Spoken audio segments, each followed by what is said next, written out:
Jean-Pierre Villaescusa, bonjour. Bonjour. Vous êtes conseiller de l'Assemblée des Français de l'étranger depuis bientôt une quinzaine d'années, je crois. Oui, absolument. Et vous présidez depuis 8 ans la commission de l'Union européenne, de l'AFE, de l'Assemblée des Français de l'étranger. Et à ce titre, vous avez engagé un travail de titan, un travail de fourmi, je dirais, pour proposer des solutions, des améliorations, pour simplifier les démarches administratives des Français à l'étranger, en tout cas des Français qui vivent dans des pays européens. Et vous avez travaillé là au cours des 3 derniers jours avec vos collègues conseillers des Français de l'étranger qui sont dans des pays européens sur ces démarches administratives qui sont parfois des vraies tracasseries, il faut le dire. Absolument, oui. Alors vous avez travaillé sur plusieurs sujets, notamment l'accessibilité déjà des consulats. Alors quelles sont vos propositions sur l'accessibilité des consulats et quelles sont les améliorations que vous envisagez avec vos collègues ? Alors ce rapport, comme vous venez de le préciser, est un rapport qui nous a été commandé par le ministre, le secrétaire d'État aux Français de l'étranger, M. Courcial, qui a pour but d'essayer de simplifier la vie administrative des Français qui sont expatriés en Union européenne, dans l'Union européenne. Vous savez évidemment qu'il y a environ 2,5 millions de Français qui sont expatriés, dont à peu près 50% sont dans l'Union européenne. Ces Français vivent avec quelquefois le sentiment que leur vie au quotidien n'est pas véritablement celle qu'ils attendent d'une institution européenne qui est déjà vieille de plus de 50 ans. Et les tracasseries, on peut dire le terme, administratives, dont ils sont les victimes parfois, les amènent à avoir un sentiment que l'Europe n'est pas véritablement quelque chose qui les a aidés, qui a amélioré leur quotidien dans leur vie de citoyens dans l'Union européenne. Alors ce rapport, voilà comment nous l'avons fait. Nous avons tout d'abord pris un certain temps pour élaborer un questionnaire donc, comme vous l'avez rappelé, qui porte sur un certain nombre de sujets, dont le sujet attenant aux relations avec les autorités consulaires dans chacun des États. Premier interlocuteur des Français Premier à interlocuteur des Français. Et puis nous avons donc envoyé ce questionnaire à tous les élus de l'Assemblée des Français de l'étranger qui sont en Europe, mais également nous l'avons envoyé à un certain nombre de présidents d'associations, que ce soit des présidents de l'Union des Français de l'étranger, de l'Association démocratique des Français de l'étranger, ou également à des associations type, comme en Autriche, là où je réside, Vienne Accueil, d'autres les accueils qui sont extrêmement performantes d'ailleurs pour l'accueil des Français qui arrivent comme tout nouveau venus dans ces pays et qui sont au même en fait de répondre aux questions que nous leur avions posées. Alors quelles sont les réponses, les grandes lignes des problèmes qui se posent dans les démarches administratives ? Vous avez identifié plusieurs grands thèmes, notamment pour les papiers d'identité, la protection sociale. Alors quelles sont les grandes problématiques que vous avez identifiées et les propositions que vous faites pour améliorer certaines démarches qui sont le parcours parfois du combattant pour les Français de l'étranger ? Alors vous avez parlé des relations consulaires. C'est vrai que les relations consulaires sont les choses qui intéressent le plus les Français avec l'école, il faut le savoir. Les relations consulaires, le problème est d'abord l'accueil. L'accueil dans les consulats qui est fait par des personnes tout à fait sympathiques. C'est pas à ce niveau-là que les choses se produisent, mais on n'utilise peut-être pas suffisamment le moyen informatique actuel pour améliorer et accélérer les différentes entreprises, les différentes manœuvres Pardon ? Les différentes démarches. Les différentes démarches que vont avoir faire les Français. Alors il y a monconsulat.fr depuis l'automne, il y a mais c'est tout récent. monconsulat.fr, mais c'est tout nouveau. Les gens n'y sont pas encore habitués, ils n'ont pas toujours la capacité d'accéder au site parce que nous avons tous à l'étranger un identifiant, mais personne ne sait où est cet identifiant. Donc c'est jamais très très simple. Il faut que ça rentre. C'est en train de se mettre en place et je pense que cela va améliorer parce qu'il sera possible de télécharger un certain nombre de produits, évitant de faire des démarches stupides dans les consulats, alors que l'on peut parfaitement, comme en France d'ailleurs, se procurer ces formulaires. Alors d'ailleurs, votre souci a été à la fois de simplifier les démarches administratives des clients administrés, comme vous les avez appelés dans votre rapport, mais aussi de simplifier parfois la vie des consulats qui sont soumis évidemment à la revue à la baisse des moyens publics et qui eux aussi ont subi des baisses d'effectifs et qui doivent s'adapter. Donc vous avez eu un double souci, à la fois d'améliorer les conditions de travail des consulats, mais aussi de simplifier la vie de vos administrés. Alors je vais prendre quelques exemples. On a commencé à instaurer un système de rendez-vous dans les consulats. Pourquoi faire? Parce que vous avez un certain nombre de pays dans lesquels vous avez un employé consulaire dont la fonction est de permettre d'établir des visas. Or, lorsque vous avez, actuellement il y a très peu de visas dans l'Union européenne, lorsque vous avez 10 visas à faire dans la semaine et que vous consacrez un employé à cela, c'est évidemment une sous-production, et alors qu'il y a d'autres choses à réaliser, d'autres choses à faire, et évidemment il faut gagner du temps, gagner surtout. Et donc ça c'est déjà une première chose. Donc la prise instaurer la prise de rendez-vous et tout le monde est gagnant-gagnant, comme vous le dites. Un certain nombre de choses également. Nous avons une idée qui est d'instaurer une sorte de foire aux questions sur le site des consulats. Pourquoi? Parce que les questions que sont posées par nos concitoyens sont presque toujours les mêmes. Ce sont des questions liées à l'école, liées aux retraites, liées aux problèmes de sécurité sociale, de papiers, de délivrance de papiers à la fois de carte d'identité comme de passeport. Et évidemment, ces questions, les personnes prennent des rendez-vous, répètent constamment les mêmes questions, les employés eux-mêmes perdent du temps et les personnes également perdent du temps, alors que si nous avions une foire aux questions qui serait véritablement mise à jour constamment sur les sites, je pense que beaucoup de nos concitoyens, beaucoup de nos concitoyens éviteraient les réponses aux questions les plus fréquentes. Éviteraient de se déplacer et auraient immédiatement leurs réponses. Donc ça c'est deuxième proposition. Ça c'est une deuxième proposition. Simple, non coûteuse. Simple, non coûteuse.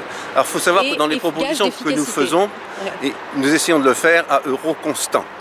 D'accord. Qui est une chose absolument Alors, nécessaire. Deux autres grands sujets, le problème de la double imposition, le problème des conventions, et notamment pour établir la liquidation de la pension de retraite. Et puis, dernier sujet que vous avez évoqué en commission, les pensions de réversion. Alors, pour les conjoints survivants, c'est quelque chose de très compliqué. C'est épique. Alors, j'aurais voulu terminer un petit mot encore sur les consulats pour vous dire aussi que nous avons une idée, c'est de permettre à nos concitoyens, lorsqu'ils doivent renouveler des pièces d'identité, à la fois des passeports et des cartes nationales d'identité, d'essayer quelquefois de faire une démarche pour les deux. Parce que on peut, en coup double, parce qu'on peut exactement en Europe se poser la question de savoir, alors que maintenant, depuis les nouveaux passeports, les passeports font référence et sont d'une preuve de nationalité. Beaucoup de nos concitoyens, donc, finalement, se posent la question de savoir s'il est nécessaire ou non de vivre avec ces deux documents.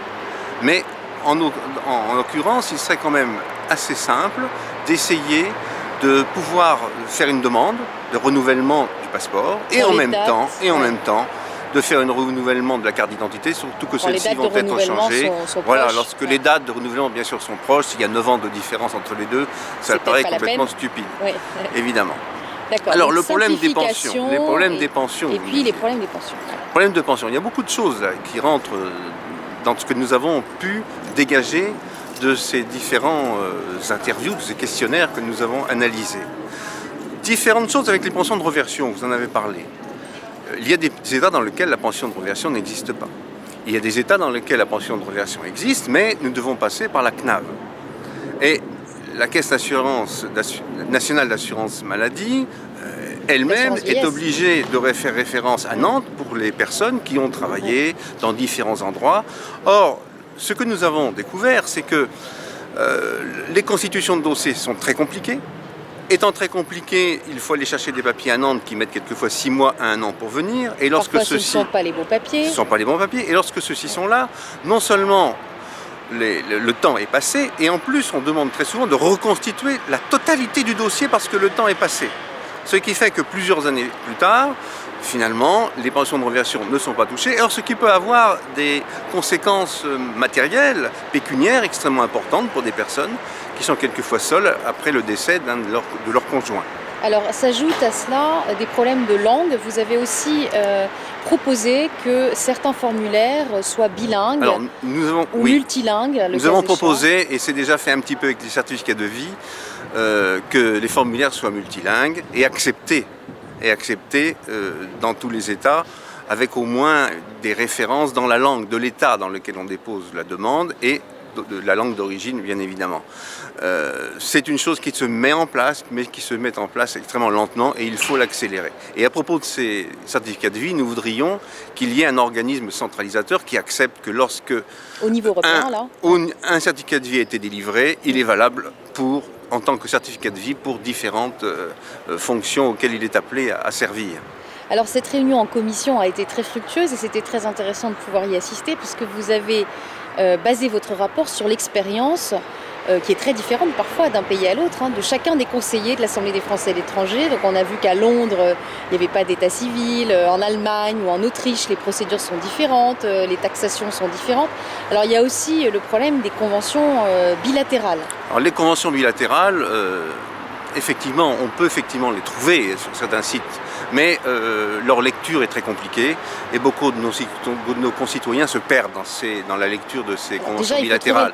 Il faut d'abord trouver le texte et ensuite le comprendre. Voilà. Alors ce que nous avons suggéré aussi aux ambassades, c'est de mettre sur leur site une sorte de résumé exhaustif mais compréhensible de façon à ce que nos concitoyens puissent effectivement utiliser ces conventions qui leur restent totalement hermétiques. Voilà, et alors il y a le problème aussi pour les pensions de retraite de personnes qui ont séjourné dans différents pays, qui ont exercé une activité dans différents pays et qui au moment de la liquidation de leur retraite vont devoir choisir sous quel régime conventionnel ils liquident leur retraite, puisque vous ne pouvez liquider une retraite que sur la base d'un seul texte conventionnel bilatéral, et pas sur la base de 3 textes différents. Alors pour les personnes qui ont vécu dans plusieurs États, la liquidation de la retraite se fait dans l'État dans lequel ils vivent au moment de cette liquidation de la tête.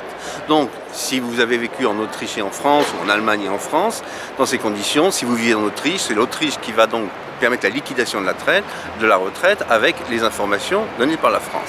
Mais si vous avez vécu dans d'autres pays, si vous avez vécu en France, ou ailleurs, en France, sans aller si loin, même aux États-Unis tout simplement, eh bien non, les conventions, une seule convention peut être utilisée, ce qui fait que si vous avez vécu et travaillé 10 ans aux États-Unis, eh bien là vous allez avoir une minoration de votre pension à ce niveau-là, et finalement c'est comme si les personnes n'avaient pas la capacité d'utiliser toutes les annuités, les années de travail, de valider ces années de travail, et donc finalement ils s'aperçoivent que travailler à l'étranger, c'est pas simple et que c'est à la fin de sa vie quelque chose qui est dommageable. Donc là, vous avez fait une proposition afin que les personnes qui travaillent à l'étranger, qui ont fait preuve au cours de leur activité d'une certaine mobilité entre différents pays, puissent bénéficier de toutes les annuités pour lesquelles ils ont cotisé. Absolument, oui. Et c'est quelque chose de compliqué parce que les accords sont bilatéraux et pas trilatéraux. Mais il faudra bien sûr trouver une solution. Et multilatéraux. Surtout que le futur est à l'expatriation. Nous savons très bien que les générations à venir ne seront pas des générations qui vont naître dans un village, vivre dans ce village, s'y marier et mourir dans ce village. Non, la vie c'est autre chose. Il y a la mondialisation, c'est vrai, mais il y a l'européanisation. Le monde va vivre en Europe. Les langues maintenant, la langue vernaculaire c'est presque l'anglais, mais d'une manière ou d'une autre, d'autres langues s'imposeront. Ce n'est plus maintenant un obstacle. Et je pense que dans des situations dans lesquelles on parle beaucoup de chômage en Europe, eh bien on ira travailler là où il y a du travail et on ira offrir, à vrai dire. Et ce sera une très bonne chose parce que d'abord c'est un mélange de cultures et ce sera ça la vraie Europe. Donc votre rapport anticipe ces évolutions, fait en sorte peut-être de donner des pistes au ministre, secrétaire d'État en charge des Français de l'étranger pour négocier au niveau européen peut-être des avancées dans ce domaine, vers plus d'intégration, plus de convergence, plus d'harmonisation peut-être aussi dans les conventions et faire en sorte qu'au niveau européen, peut-être un jour on ait un passeport européen, peut-être un seul document d'identité. C'est une idée et c'est celle à laquelle nous sommes extrêmement attachés d'avoir un seul document européen. Pourquoi vivre pendant 30 ans dans un pays et puis être obligé d'aller consulter son consulat pour avoir une pièce d'identité française alors que nous sommes européens? Effectivement, un passeport européen et pas simplement un passeport sur lequel il est indiqué que l'on est européen, mais véritablement délivré par... Alors on peut l'imaginer ce que c'est, mais ce n'est pas quelque chose de facile. Comme vous le savez, autrefois, les Anglais d'abord n'ont pas de carte d'identité. En Grande-Bretagne, on n'utilise que le passeport, et le passeport est une preuve de nationalité. Alors qu'en France, jusqu'à il y a encore 2 ans environ, la seule preuve de nationalité était la carte d'identité, alors que le passeport n'était qu'un simple titre de voyage.